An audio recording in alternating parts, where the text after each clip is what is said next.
में ठाकुर जी विराजते हैं। एक बार 84 कोस जरूर करनी है आपको, 84 कोस परिक्रमा पूरे ब्रज की। क्यों? अब महाराज जी ये भाव भी आज ही आ रहा है मंच पे मेरे, क्यों आ रहा है पता नहीं, श्री दत्त प्रभु की इच्छा होगी। 84 कोस क्यों करते हैं?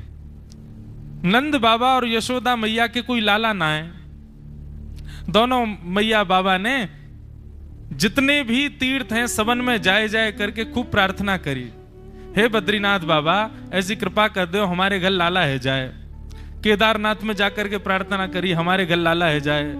जगन्नाथपुरी आदि आदि जो जो तीर्थ हैं पृथ्वी पर उस समय विद्यमान थे, सब जगह नंद बाबा यशोदा मैया गए और सब जगह जाकर के प्रार्थना करी, हमारे घर लाला है जाए। पर कैसा लाला चाहिए? विष्णु आराधनार्थाय भाव रखा गया, गौ सेवक हो, वैष्णवों की आराधना करने वाला हो, ब्रजवासियों की सेवा करने वाला हो, ऐसा लाला हमारे घर में उत्पन्न है जाए। और सब जगह नंद बाबा यशोदा मैया ने प्रार्थना करी, यदि हमारे लाला भयो तो वह लाला की उम्र है वे पे 6-7 वर्ष को जब है जाएगा तो वह लाला को लेके हम सब जगह आएंगे सारे तीर्थों में। ठाकुर जी का जन्म ही हुआ तब नंद बाबा 80 वर्ष के थे। ठाकुर जी जब 6-7 वर्ष के हुए तो नंद बाबा 90 के समीप आ गए। नंद बाबा ने एक दिन सबको बुला के कही, भैया हम तीर्थ यात्रा पर जाएंगे लाला को लेके, तीर्थ यात्रा की कृपा से लाला भयो है। ठाकुर जी ने यह बात सुनी तो मन में विचार करने लगे, मेरे बूढ़े नंद बाबा, मेरी बूढ़ी मैया या बुढ़ापे में तीर्थ में जाएंगे और तीर्थन के दर्शन करेंगे, कहीं कोई दिक्कत है गई तो? ठाकुर जी तो साक्षात परब्रह्म, भगवान ने वन में जाकर के भारत के जितने तीर्थ हैं सबको आमंत्रित किया और सबको आमंत्रित करके कहा 84 कोस के ब्रजमंडल के भीतर भीतर सब लोग व्यवस्थित हो जाओ, हमारे नंद बाबा यशोदा मैया को दर्शन करने हैं, हम बाहर नहीं जाएंगे, इसलिए कृपा करके आप सब पधारो। और 84 कोस के ब्रजमंडल में, एक कोस में 3 किलोमीटर होता है, 84 कोस का ब्रजमंडल है, सारे तीर्था के सब हैं वहां पे, बद्रीनाथ, केदारनाथ, गंगोत्री, यमुनोत्री सब हैं महाराज जी वृंदावन में। देखो एक बात बताएं, जय हो।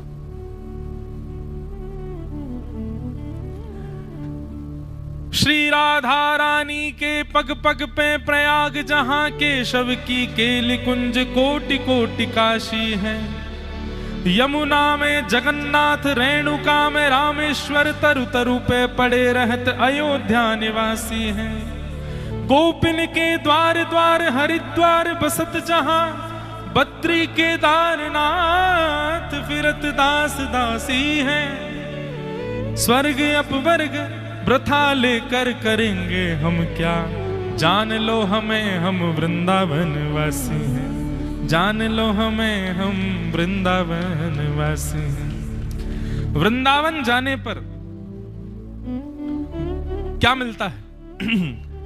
पग पग पे प्रयाग, जहां मतलब आप वृंदावन में जितनी देर चलते हो अपने स्टेप्स काउंट करो, हम कितना चले वृंदावन में? 3000, 4000, 5000, 10,000, 50,000 कदम अगर वृंदावन में चल लिए, अगर आप पूरी वृंदावन परिक्रमा लगाओगे तो 1-1.5 लाख कदम होंगे शायद। आप वृंदावन में एक पैर भी चलते हैं तो उस पग पर पग आगे बढ़ाने पर, प्रयागराज में संगम स्नान करने पर जो पुण्य मिलता है, वृंदावन में केवल डोलने से मिल जाता है वो पुण्य। सावधानी से सुनिए सब लोग, पग पग पे प्रयाग, जहां हर पग पर प्रयाग जाने का फल प्राप्त होता है। श्री राधा रानी के पग पग पे प्रयाग, जहां केशव की केली कुंज कोटि कोटि काशी हैं।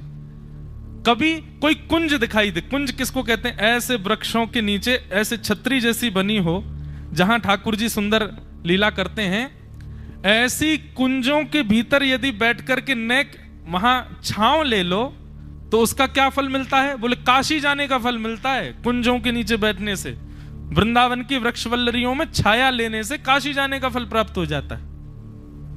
तो पग पग पर प्रयाग जाने का फल, वृक्षों के नीचे छाया लेने से काशी जाने का फल, और केशव की केली कुंज कोटि कोटि काशी है।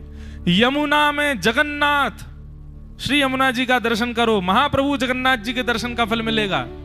रेणुका में रामेश्वर, और यमुना जी की जो बालू है, यमुना जी की जो रेणु है, उसको माथे से लगा लो तो रामेश्वरम प्रणाम करने का फल मिल जाता है।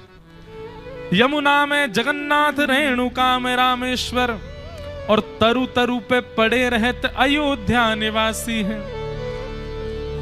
महाराज जी, वृंदावन वासियों की और अयोध्या वासियों की थोड़ी नोकझोंक चलती ही रहती है।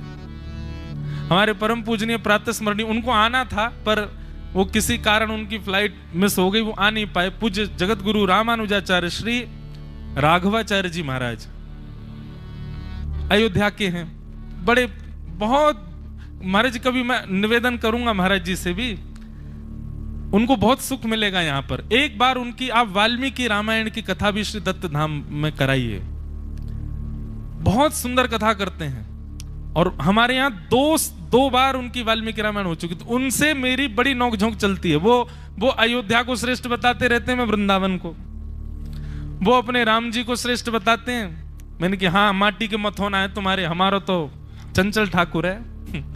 तो ऐसी चलती रहती है। तो कभी कभी वो अयोध्या की एक बार बता रहे थे बड़ी महिमा, मुझसे बोले आपको पता है कोई व्यक्ति अपने घर से जब अयोध्या के लिए निकलता है तो उसके यम यातना दूर हो जाती है, जे दूर हो जाती है, वो दूर हो जाती है, और बड़ी प्रशंसा कर रहे। मैंने महाराज जी सुनो, बोले हाँ। मैंने कहा वृंदावन की स्थिति है, तरु तरु पे पड़े रहत अयोध्या निवासी हैं। तरु तरु पे पड़े रहत मतलब ये जितने भी तरु कहते हैं वृक्षों के पत्रों को। ये पत्र जो है ना, इनको अगर आपने देख लिया, मतलब एक वृक्ष को देखा, वृक्ष पे देखो कितने पत्ते हैं, गिन तो सकते नहीं, हजारों लाखों पत्ते हैं। अगर आपने एक वृक्ष को नेत्र भर करके देख लिया, उसके समस्त पत्रों पर आपकी दृष्टि चली गई, तो जितने पत्ते हैं उतने पत्ते गिन लो, उतनी बार अयोध्या जाने का फल प्राप्त हो जाता है एक वृक्ष को देखने से।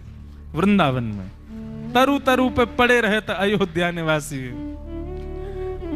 और गोपिन के द्वार द्वार हरिद्वार बसत जहां, किसी ब्रजवासी के द्वार पर एक क्षण बैठ जाओ, हरिद्वार जाने का फल मिल जाएगा। और बद्री केदारनाथ फिरत दास दासी हैं।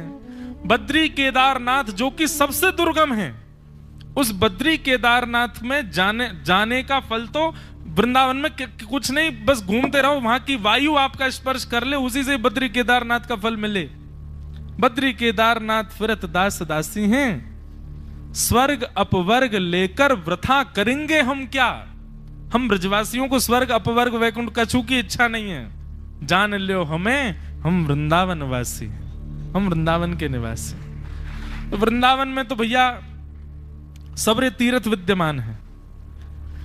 तो इच्छा है कि महाराज जी एक बार वृंदावन आप पधारें और श्री दत्त प्रभु के चल स्वरूप के साथ 84 कोस परिक्रमा करें। और आगे आगे वैसे तो बड़े प्रकल्प हैं, गाड़ी से करेंगे तो 10-12 दिन में हो जाएगी, लेकिन एक महाराज जी एक अद्भुत भाव ऐसा भी है कि वृंदावन के और भारतवर्ष के, जैसे यहाँ वारी चलती है श्री पंडरीनाथ भगवान की मंदिर की तरफ, ऐसी वारी जैसा स्वरूप हो। वैष्णव वारकरी सब लोग पूरे वृंदावन ब्रजमंडल में वारकरी दिखें। वारकरियों के बीच में श्री पंडरीनाथ भगवान, हमारे दत्त प्रभु और श्री गिरधर लाल जी, 3 पालकी चलें। संत, गौ और वैष्णव 3 लोगों की टोली, गैया भी चल रही है 84 कोस यात्रा में। कितना सुख मिलेगा, कितना आनंद होगा। रूप तो, परिकल्पना तो बहुत बड़ी है, पर यदि ठाकुर जी के मन में आ गई, ठाकुर जी को भा गई, तो निश्चित हो जाएगा। हमारे पूज्य श्री राधा कृष्ण जी महाराज दास भी हो लेंगे, हम तो रहेंगे ही व्यवस्था में सब। हाँ, टंकी तो हमारी है, तो सब व्यवस्था बढ़िया रखेंगे और पूरी 84 कोस की परिक्रमा मधुर भाव से करेंगे।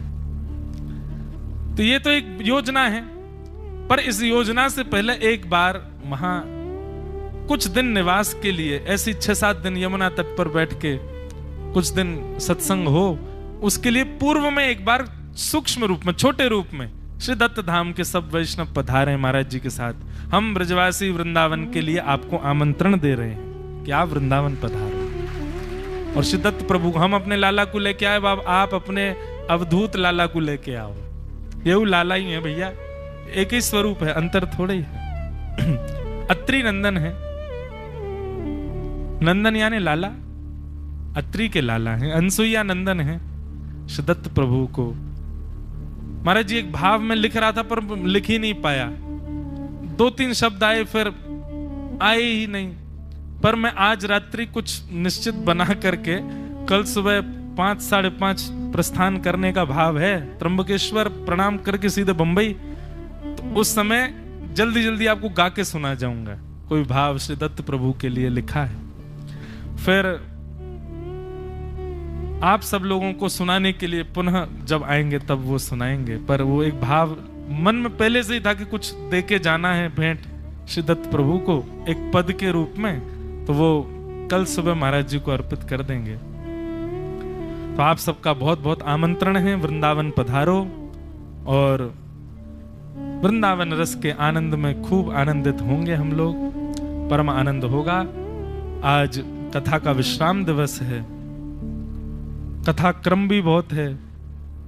वो चिंतन तैयार हो गया क्या? आज भी तैयार बैठा है।